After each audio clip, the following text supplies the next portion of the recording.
All right, on the phone right now, we have a proud son of Worcester, a graduate of St. John's High in Shrewsbury, and a Jeopardy champion. Brendan Sargent joins us, ladies and gentlemen. What's Brendan, up, Mike? it's great to have you back on the show. I know last time we talked, you were going in, and you were a one or two show champion.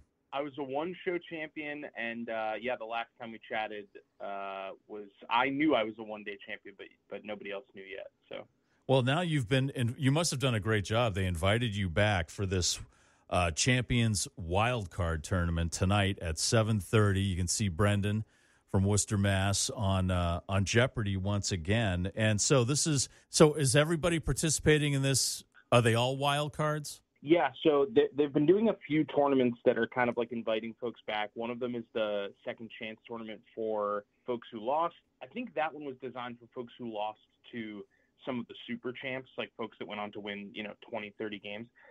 This one was the first time they've invited past champions back that have only won a few games. And I think the idea is, like, they have a tournament of champions for folks who won 5 or more games. And I think this was their way of being like, well, why don't we let everybody get a shot at the tournament of champions? And so they're doing 4 wild cards, and the winner of each of those wild card tournaments gets an automatic bid into the tournament of champions. Much like the 2004 Red Sox, who went on to the greatest comeback in sports history. That's you, Brendan. That's going to be you, man. It could be. It could be, Mike. Wouldn't that be something? That would be amazing.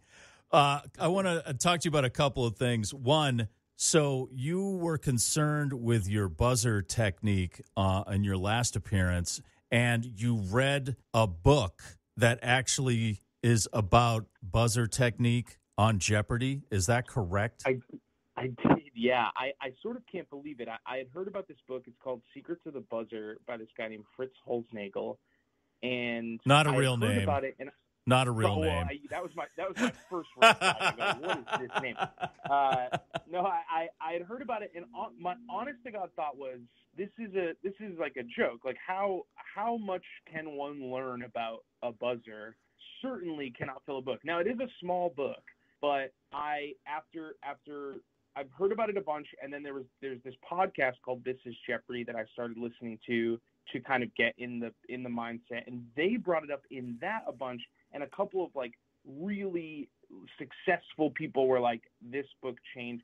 So anyway, I was like, you know what, I'm just gonna get it. It was like $15 or whatever on Amazon. And I got to say that it was nothing earth-shattering, but something about it just kind of like simplifying the physical motion of the buzzer and keeping it close to you and kind of like doing as little as possible. Sorry, there's sirens. Doing as little as possible, to get it, because we're talking about like milliseconds. So it did help. I think it helped quite a bit. This is an actual book with like a binder and pages. It's a real honest-to-God book. It's more of like a novella-sized book. And it's not. I think I read it in like a half hour. It's nothing crazy, but I can't believe it. Years ago, I marveled that there was a book, fan fiction of Rob Gronkowski having sex on the 50-yard line at Gillette Stadium. But now this may be weirder than that. I'm sorry but hey, I mean, that's why you're a champion, right? I think it's weird, but you're like, this is a tool for me to succeed. I also thought it was weird, and I still think it's kind of weird, but I have to give it up to the guy because he did a lot of research, and it works. I mean, it's a helpful book. I'm guessing he's not married. Let's last time I believe Katie Couric was the host for your episode. Is that right? Yeah. Okay. And this time it's the permanent host, Ken Jennings. How was he to work with? He was awesome. Ken, it's weird because like I've talked a lot about watching it growing up, and Ken was kind of like I think I was 15 in 2004 when he had his run, and like there was nobody on this planet I thought was cooler than Ken Jennings. maybe like some of the 04 Red Sox guys, but at that time I was like, oh my God, you can get rich and famous from trivia. Like how? I didn't even know that was possible. So that was very cool to meet him, and he was very friendly, and it was just great. I mean, it was exactly what I wanted it to be. He was very cool. He was chatting in between rounds of commercial breaks and stuff. It was very cool. You're a big trivia guy. You run trivia. I mean, so that gives you a little bit of an edge, I would imagine, in Jeopardy. Yeah, I've been sort of steeped in it since my first appearance. I was working for a nonprofit for a number of years, and while I was doing that, I was kind of running this little, very small business on the side where I was just hosting pub trivia at one bar a week, doing it online sometimes, doing some private, like, birthdays and corporate events and stuff. And then I got laid off back in May, and I just kind of like kicked it into overdrive with this small business, and it's going really well. And so, yeah, I mean, I've written, since my Jeopardy appearance, I've written over 2,000 trivia questions. Oh my God. I definitely felt like, if nothing else, I was in the right headspace. And I don't really, I'm going to be totally honest, I don't really remember like any of the questions because it happened so fast. But I do feel like there were a couple where I was like, oh, I know that because I wrote a question about that like months ago. So yeah, it was definitely helpful to have that going on. And people, you mentioned it's like, you don't remember it because, one, you're on TV in front of millions of people. There's Katie Couric. Yeah. You've got money on the line. A lot of people sit at home on the couch like myself, and they shout out the answer and they go, look at these idiots. They have no clue. But when you're in the spotlight, I'm sure it's a completely different kind of pressure. It's surprising to me. I felt pretty comfortable with most of it. I'd also just been on another game show a few weeks earlier, which was really cool. And so like the TV part of it, I wasn't really freaked out by. I'm just very competitive, and so I get very zoned in on like, I'm just here to win. I'm not here to do anything else except win. And so I wasn't really nervous, but the game moves incredibly fast. That was my big takeaway the first time, and it's even more so this time, where like it moves as fast as it does on TV. Like I kind of assumed that there was some downtime or some pauses or breaks that they just edit out, but there's really not. It's pretty much live, right? For real. It's pretty much live. Yeah. I mean, it's taped, but it's like it's what you see on the screen. That actually happened. They'll occasionally do a pickup of like if Ken fumbled a word or whatever, but that didn't happen very often at all. It barely happened with Katie. So yeah. So the analogy I made was like, if you have a bag or a purse or something that you know where everything is in the purse, and you can just kind of reach into it and grab it.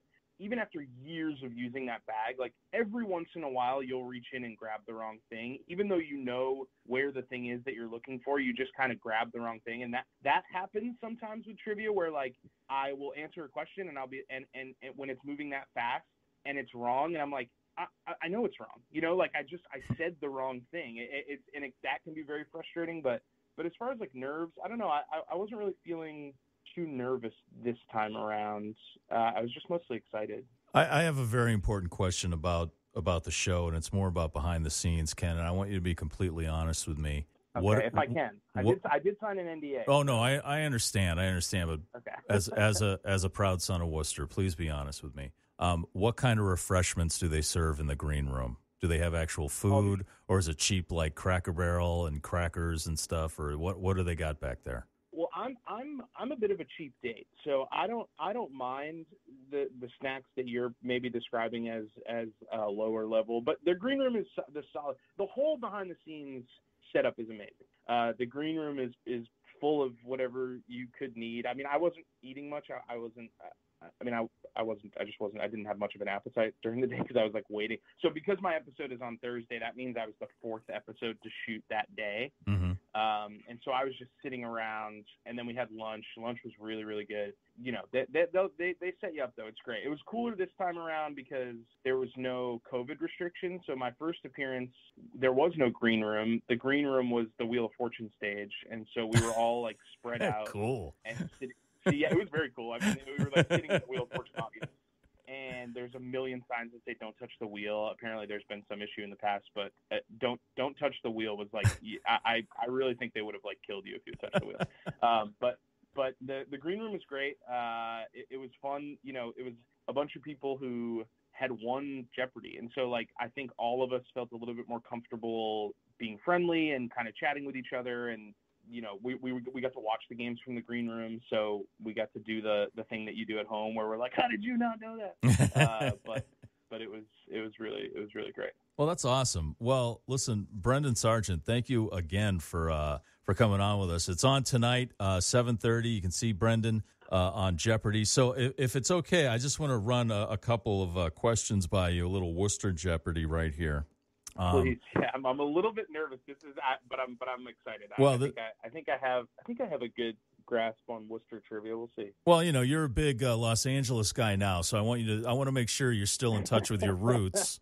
That's what I want. I'm going to be buried in Worcester, and I want big Los Angeles guy on my tombstone. Okay. That's all I want. All right. So these are questions all about things that came from Worcester. All right. So. Oh, okay. This actually, I feel pretty good about this. Okay. All right. The first one, the creation of this iconic symbol was only worth $45 at the time. That's what the creator was paid, but it has become a worldwide symbol, and it was also a big symbol in the 90s for an LSD-friendly rave. Yeah, and it's often attributed to being invented by Forrest Gump, but it was actually invented by Harvey Ball, and it's the smiley face. That's absolutely correct. He actually came and talked to my fifth grade class at Nelson Place Elementary, and I asked him how much money he made. So that's how I know that, because I asked him, basically, did you make a ton of money? I think he said, he didn't patent it properly or something, and that's why he, didn't make as much money off of it. But, yeah, I'm a big, I'll tell everybody who will listen that the smiley face was invented in one. Awesome. All right, the second one. This convergence of roads was once called the most dangerous intersection in Massachusetts until what they called the Peanut was put in place. Yes, I just learned about the Peanut the last time I was home, because I hadn't heard. It's Kelly Square, obviously. Could you please answer that in the form of a question? Oh, I'm sorry. What is Kelly Square? Yes, and I believe. Oh, I don't remember his first name, but I used to know who it was named after. It's named after a World War I veteran, and he's got kind of a funny first name. Funny's rude, but you know what I mean. It's an unusual, early 20th century first name. But he was a World War I veteran, and God, that would be impressive, but I don't know his first name. Wow, it's something Brendan Sargent doesn't know. This is a very rare moment, ladies and gentlemen. All right, finally, this product. Birth control pill. Oh, come on! You can't. You didn't even. You have to. Isn't there a rule? What is the birth control pill? Isn't there rules? You can't hit the buzzer until the announcer is done or something I'm like sorry, that? but I had to make up for not knowing the Kelly Square guy. Oh, gee. Yes, the birth control pill. That was pretty good. Yes, yeah, that was pretty damn impressive. I mean, seriously, I only said 4 words, for crying out loud. Well, I told you, I'm always telling people those random things about Worcester, like the poem "Casey at the Bat" was written in Worcester. Yes. The first commercialized Valentine's Day card was written in Worcester. So these questions are right up my alley. I love Worcester with all my heart. That's awesome. Well, hey, Brendan Sargent, proud son of Worcester, graduate of St. John's. We're looking forward to seeing how you do tonight on Jeopardy. That's going to be on at 7:30. Thanks, man. Thanks, man. It was great talking again.